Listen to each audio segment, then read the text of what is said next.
네, 요즘 문재인 대통령 얘기하는 거를 들으면 일부러 어깃장 부리는 거 아닌가.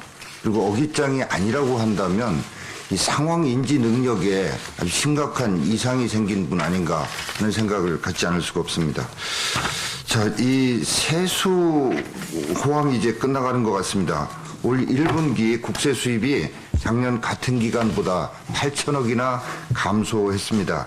지난 3년간 세수 호황이었고 그 돈을 가지고 마음껏 썼던 이 정부입니다만은 이제 목표치 대비 그 세수 실적을 뜻하는 세수 진도율이 26.4%로 지난해보다 3%나 떨어진 수치로 나오고 있습니다.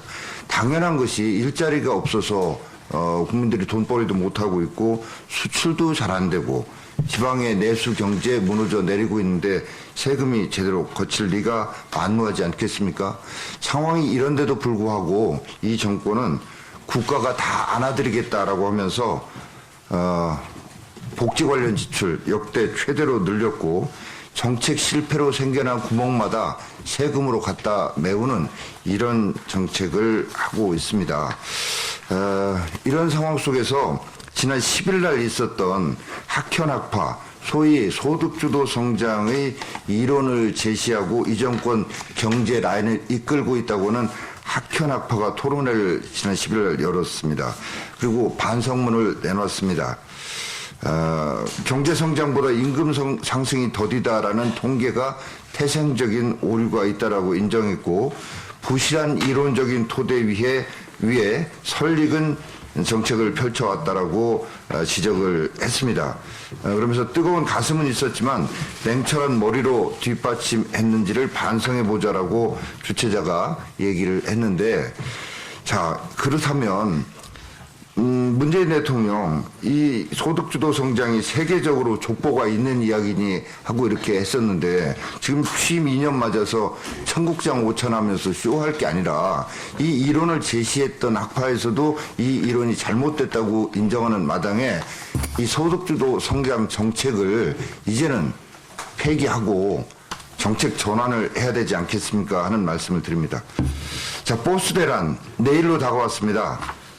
주 52시간제가 도입된 이래 1년 반이라는 시간을 완전히 허송하다가 이제 와서 더불어민주당에서 준공영제 전국으로 확대 시행하겠다라고 뒷북을 치고 있습니다. 버스기사들이 파업 예고하고 나서야 버스 요금 인상하라고 했다가 결국엔 또 돈입니다. 1조 3천억 세금 들여서 버스기사 월급 올려주겠다고 하고 있습니다.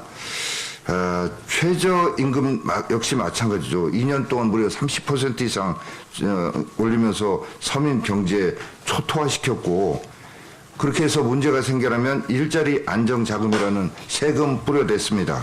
이 돈 뿌리고도 고용참사 안 끝나니까 이 2달짜리 단기 알바 일자리 만들어내는 거 역시 세금으로 만들어냈습니다. 대통령께서는 소득주도 성장, 최저임금 이거 빨리 고쳐야 되지 않겠습니까? 근데 최저임금 결정구조 때문에 모든 일이 벌어진 것처럼 하더니 어제 고용노동부 장관이 내년 최저임금 결정은 현행 결정 체계대로 하겠다라고 또 얘기를 합니다. 도대체 뭘 하고 있는지 이 정권이 알 수가 없는 이런 혼란 상황 속에서 고통받는 것은 국민들 뿐입니다. 네, 이상입니다. 네.